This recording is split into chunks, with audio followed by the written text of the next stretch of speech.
of you predicted this would happen. A lot of you said that a chemistry this dynamic, this captivating, couldn't last, couldn't persevere, couldn't get through the overwhelming fame of a podcast like this. Well, guess what? It's not true. On the real, though, we put ourselves in kind of a snag this week. The episode that we had recorded had some really, really rough audio issues, and Tommy didn't have any time to re-record, unfortunately, what with his large family and church to pastor and many legitimate things to do.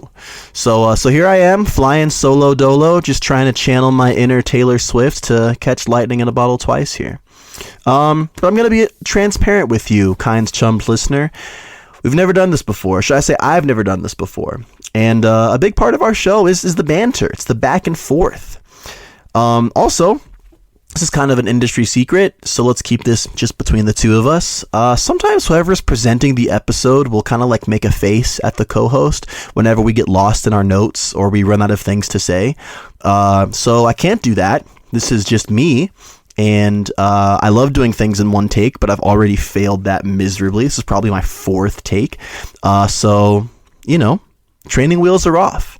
I don't know how well I can rock this by myself, but I would be darned, dear listener, if I did not give it a college try. So, bear with me. Show me some grace and some kindness, and I'll try to make it worth your while. And at the very least, I can promise that at the end of this episode, you'll be a little bit more informed about a tradition of the church that I can almost guarantee you don't know very much about. And that is the Ethiopian Orthodox Church. So I'm literally sitting here in a makeshift studio with my Blue Yeti on my wife's dresser. I'm sitting in our very small walk-in closet. I've got a little glass of wine, and we're just gonna rock and roll. So rock along, dear listener. Let's jump in. So again, we are talking about a tradition of the church that is not very well known to our general kind of Western minds. But as you guys know, if you've listened to our show before, you know that one of our big themes is to kind of see the history of Christianity as this massive, enormous family tree. There are lots of branches and twists and turns and some deviations, but we believe, just as the Bible says, that as long as it remains connected to the root at the center, which is Christ, then we're all relatives. We're all brothers and sisters. Maybe some of us are distant cousins, maybe twice removed, but at the end of the day, we're still family. And that's a beautiful thing, to be children of God and to be on the mission of the kingdom of God. Now, the Ethiopian Orthodox Church may be the most distant group that we've covered, and there's a few reasons for that. First, most of our listeners are Westerners, just as we are, given that we're listening to an English-speaking podcast, so there's a good chance that our experience of Christianity is Western, which historically means Catholicism, but then a few hundred years ago expanded to include Protestants. Woo! Go Protestants, yeah. The Ethiopian Church has been on the eastern side of things throughout its very, very long history. And that doesn't mean they're Eastern Orthodox either, because if you remember some of our episodes from last year, there are millions of Eastern Christians, probably tens of millions, maybe even hundreds of millions? I don't know. I'll have to check that. But lots and lots of Eastern Christians under the umbrella of what's called Oriental Orthodoxy because of their relationship with the Council of Chalcedon. So when we look at the big picture of the church, we understand kind of four different main streams of it, which we'd have the Eastern Orthodox Church, the Roman Catholic Church, the Oriental Orthodox Church, and then Protestants, who's kind of like the brother that was born last. Yeah. So, one of the interesting things about Ethiopian Orthodoxy is that for them, it's very important that their history is integrated into the history of the faith. Now, a lot of times when we talk about kind of the stories that we've mentioned, the heroes of the faith, the martyrs, what we have is a few individuals who are really resisting the mainstream culture around them. There is kind of this consensus that in times of persecution, we often have to stand as light in the midst of a cultural darkness around us. But what's interesting about Ethiopia and its history for many, many years is that since it became a Christian nation back in the 4th century, it really did become Christian. And when I say really, I don't mean to say that every Ethiopian who's ever been born has been born of the blood of Jesus. I just mean to say that for Ethiopia and for the kingdom of Axum, which is kind of where things originated, Christianity was not just this kind of privatized thing that you do on Sundays, which is kind of how we think of it in the American context. It was 100% integrated, not just into your individualistic way of life or even your family's way of life. It was literally how your culture got by. And so there really is this all-encompassing sense of like, no, we are Christians. Like, all of us are Christians, and it's a big thing. But we'll get into that. So one really interesting thing about the Ethiopian Church is that they have a historical text called the Kebra Nagast, which is a kind of like a historical sacred text, maybe the best way to put it, which essentially integrates key stories of the Old and New Testament into the history of Ethiopia. Because if you're a smarty pants Bible fan, like I'm sure that you are, you know that there are a couple of inclusions of Ethiopia's history in the Old and New Testament. Now, the New Testament one is a little bit more well known. The Old Testament maybe less so. But the Old Testament, Ethiopia went by two names, or I guess there were two older nations that we can attribute to modern day Ethiopia now. One was Abyssinia, and the other one was Cush. Real quick side note, I remember that when we recorded this episode the first time, Thomas told me that Cush was his favorite Old Testament tribe when he was in high school, and then he winked at me. I'm not sure what that was all about. So the instances in the Old Testament that refer to the nations of Cush or Abyssinia can be believed to be connected to modern day Ethiopia. Also, the famous story of Queen Sheba traveling all the way to the kingdom of Israel to visit with King Solomon. It's also believed that Queen Sheba was a monarch from the ancient kingdom that would be modern day Ethiopia. And finally, we have the New Testament story, which is very famous, of the Ethiopian eunuch who's kind of traveling through an area where he's reading through the prophets, most likely a passage in Isaiah. And the Apostle Philip kind of bumps into him, sees that he's reading it. He's like, I don't know what this means. Philip preaches the gospel to him, and he gets converted on the spot. They get baptized right away. It's kind of this beautiful story. So, and the Kebra Nagast, which is, like I said, I'm probably butchering that, the Ethiopian text, they actually integrate these stories into their national history. So not only did Queen Sheba kind of, kick it with King Solomon, but they actually slept together, and Queen Sheba became pregnant as a result. And when her son came of age, he returned to Israel with a handful of advisors, learned the Jewish language and the Jewish faith, and then returned back home to introduce Judaism to the people of Ethiopia. And he may or may not have brought the Ark of the Covenant with him as well. Jury's still kind of out on that.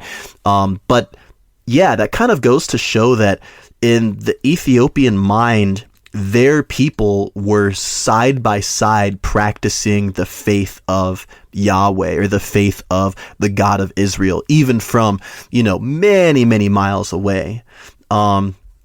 The second story is the story of the Ethiopian eunuch, which is that he returned home after his conversion, evangelized to the people of Ethiopia, and spread Christianity there at a very early point in its history, kind of giving Ethiopia, I don't know, kind of one of the perks of being a very early foothold of Christianity, when Christianity really hadn't spread that far yet. It's also believed that the apostles Matthew and possibly even Bartholomew were pivotal at spreading the gospel in the first century down there as well, which probably would have been around the same time as the Ethiopian eunuch, which is a very important fact for a church like them with an apostolic tradition. At this point, I want to throw out like a random disclaimer that probably means nothing to most of us, but might mean something to very few of us, which is that Ethiopians and Eritreans are currently, and I believe since 1993, are a distinct nation. I don't think, and I'm not trying to trudge up cultural rivalries, I don't think they love each other. I'm sure as Christians they probably love each other, but they probably like being distinct also. But it's worth saying the two of them were combined for most of their history, and I believe that they have a common ethnicity and language. So they are currently not under the same kind of national banner, and they haven't been for about, 30 some years. But I don't know if there's like a random Eritrean dude listening, like, yo, this wasn't just the Ethiopians, it was us too. I want to be like, hey, I get it. I see you, man. So hey, I gotcha. Hopefully that made you feel a little more seen. Another random fun fact that I wanted to share before I got into this was the languages spoken in Ethiopia today, which are Amharic and Tigrinya, are Semitic languages, which means that they're of the same language family as Hebrew, Arabic, and the language that Jesus would have spoke, which is Aramaic. And the liturgy of the Ethiopian Orthodox Church is going to form out of Ge'ez, which is a very, very cool language. And I guess that's kind of the older brother of both Amharic and Tigrinya. And they have a really fascinating looking script. If you've never seen it, you should look it up, because it looks kind of like an alien language, but like in a cool way. That's not meant to like own them. Like I mean, the Latin script gets kind of boring the more I look at it. I mean, I'm looking at it right now, and I'll be honest, I'm not impressed. I'm not really blown away by this.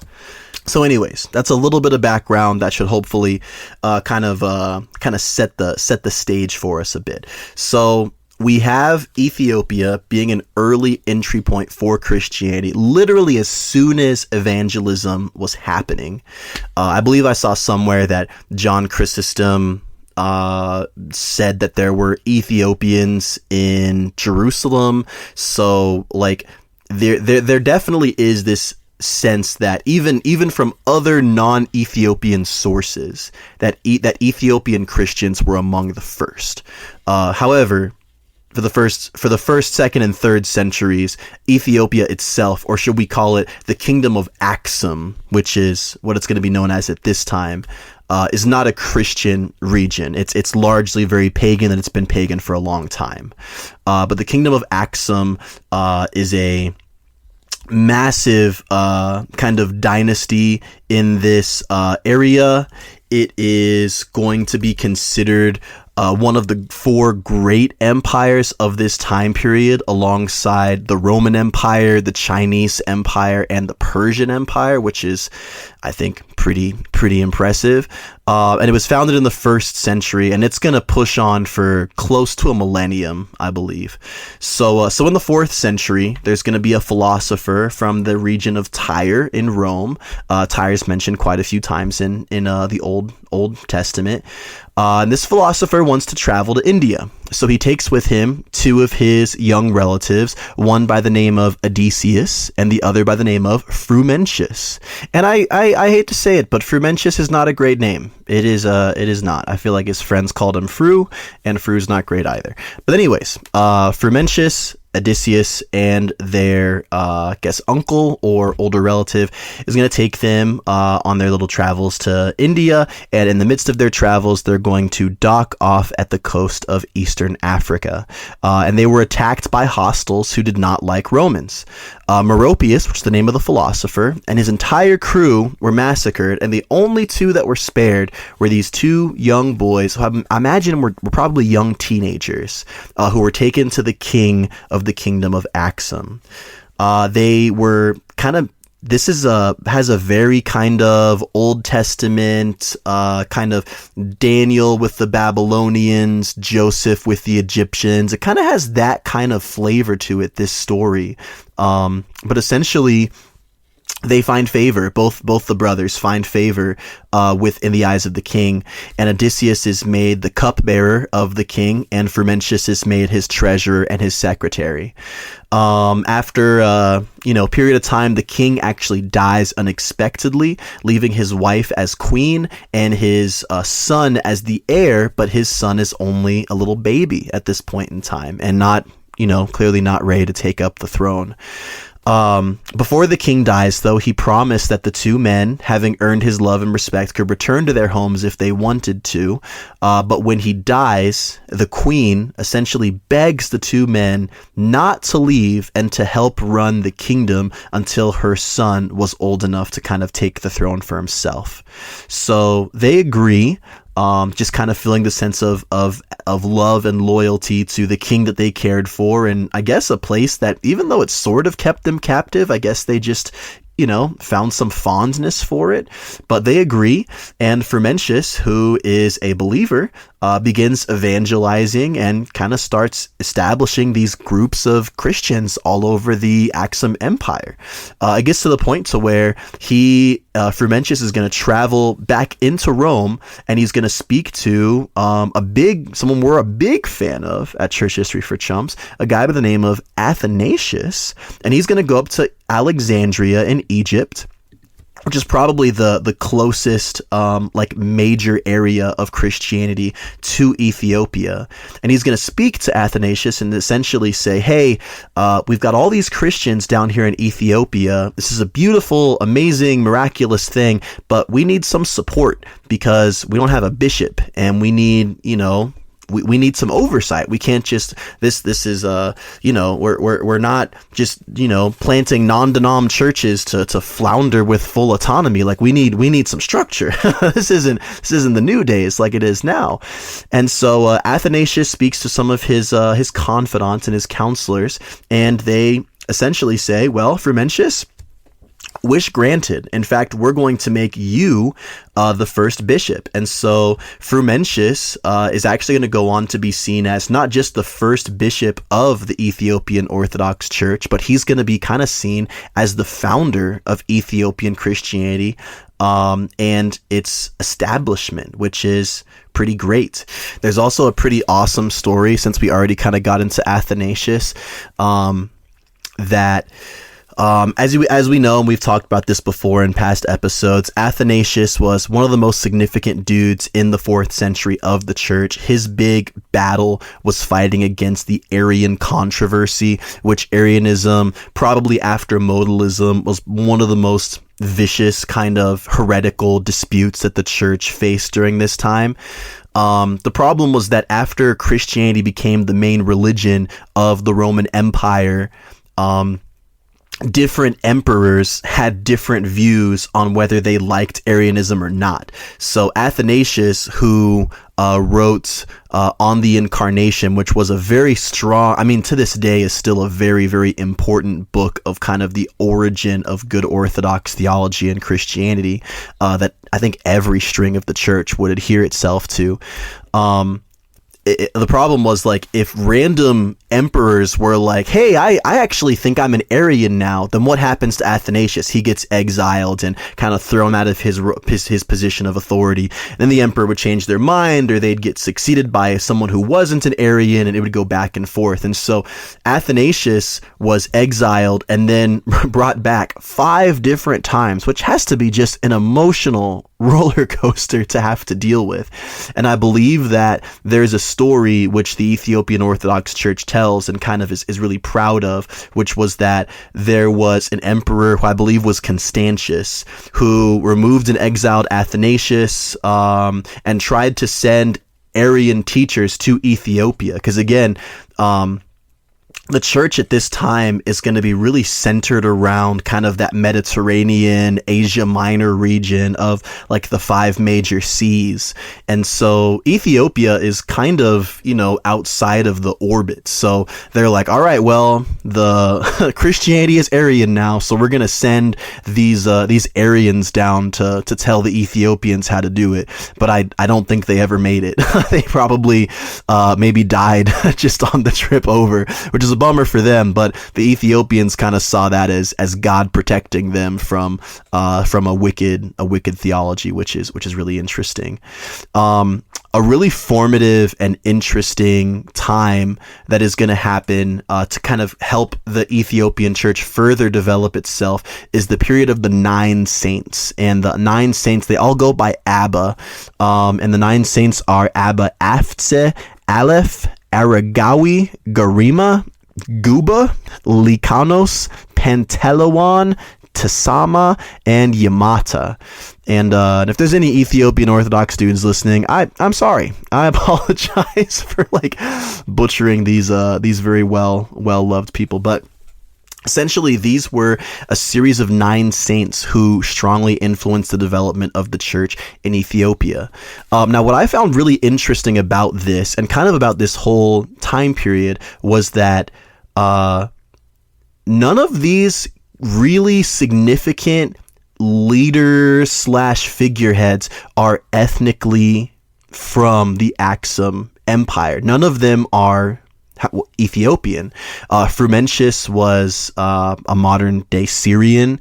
Of course, Athanasius, who's very impactful, is an Egyptian dude. And all of these men who make up the 9 saints are going to be from different regions of Eastern Rome, like Syria or Constantinople, kind of around those regions. And there is this really interesting thing that's going to happen throughout the history of the Ethiopian Orthodox Church, which is that the church in Alexandria in Egypt is kind of going to babysit the Ethiopians, which makes sense because their first connection to the Big C church was through Athanasius, which was Alexandria. So Ethiopia and Egypt are kind of going to have this hand-shaped relationship where, of course, they're going to be cool with everybody, but Egypt is going to kind of be their in. That's the dude who takes you to the party who, even though everyone there is cool, Egypt's the guy that he's the one that you're probably going to be safe around, who you're not going to feel awkward with when you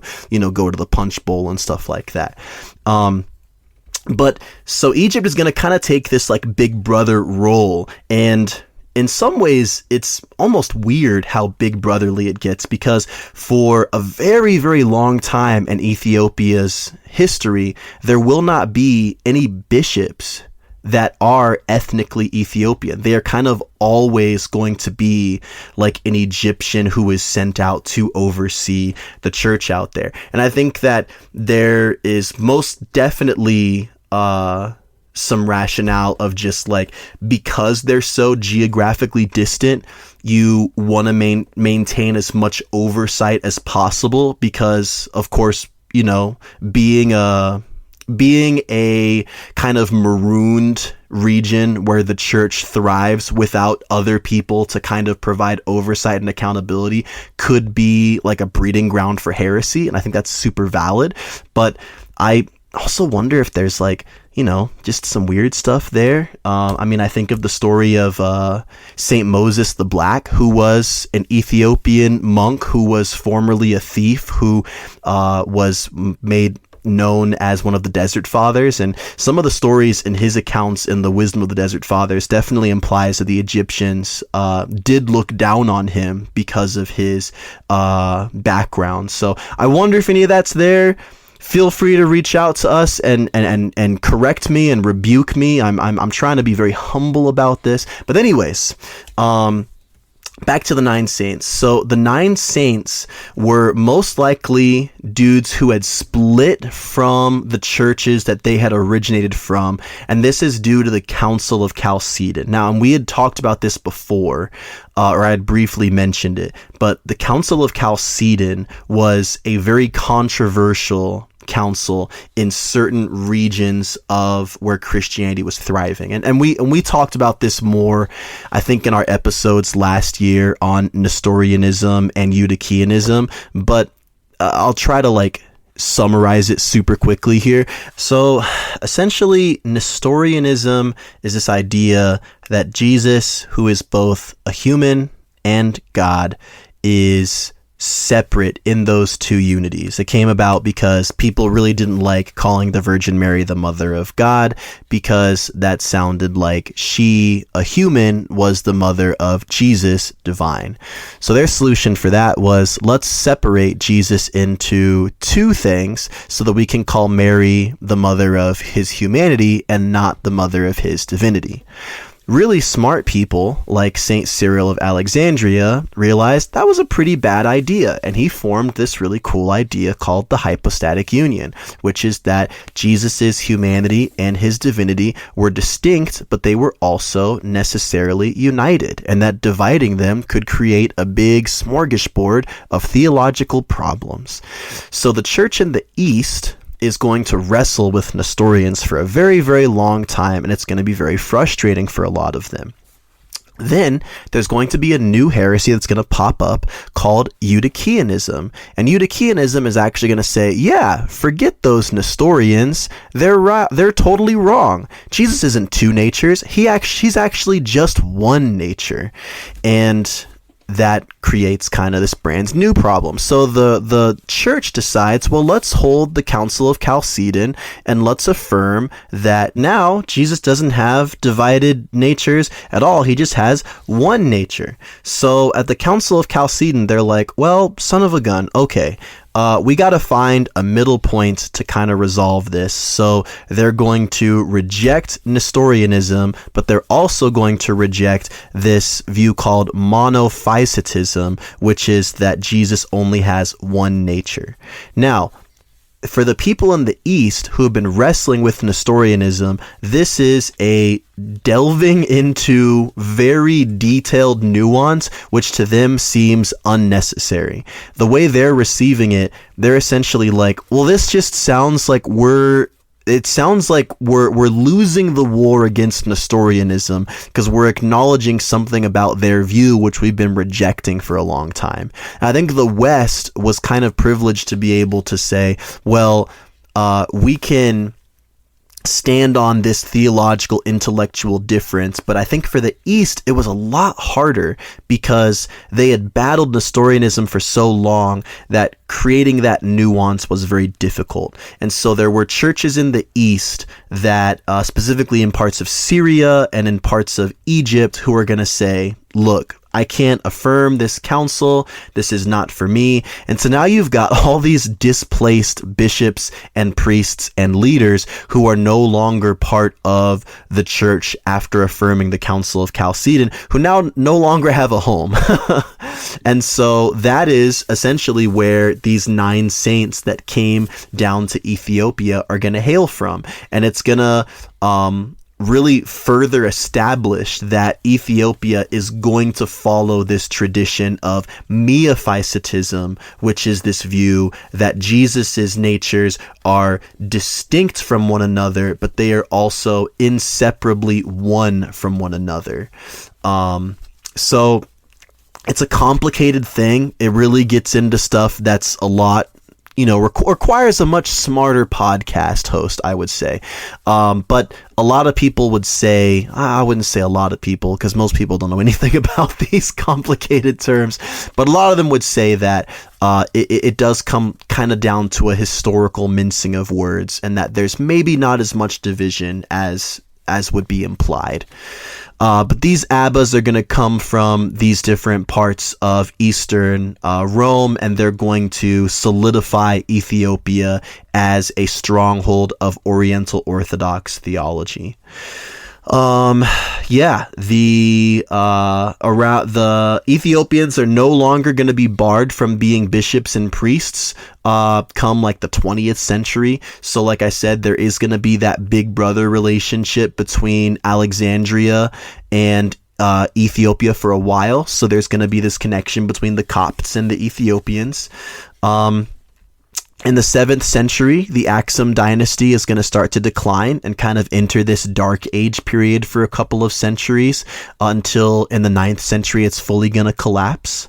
It'll be replaced by the Zagwe dynasty, which will kind of have less consideration of the Egyptian Copts and is going to help them establish a church identity that feels more Ethiopian, that feels more uniquely theirs, even though their relationship with Egypt and with the Coptic Christians is going to last for a really long time.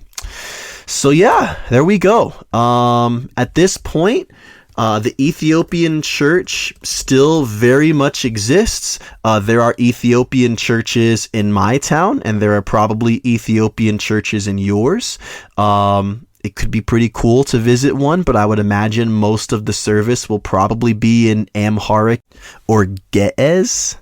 So it might be a little hard to follow for your average English speaker, but hey, I'm sure they're probably very nice and they'd love to have you come by and visit. There are, to this day, somewhere between 36 and 51 million members in Ethiopia alone. So that's not even including the Ethiopians who have obviously traveled around the world, even though I would imagine that Ethiopia is probably the biggest stronghold by far of Ethiopian Orthodox Christians.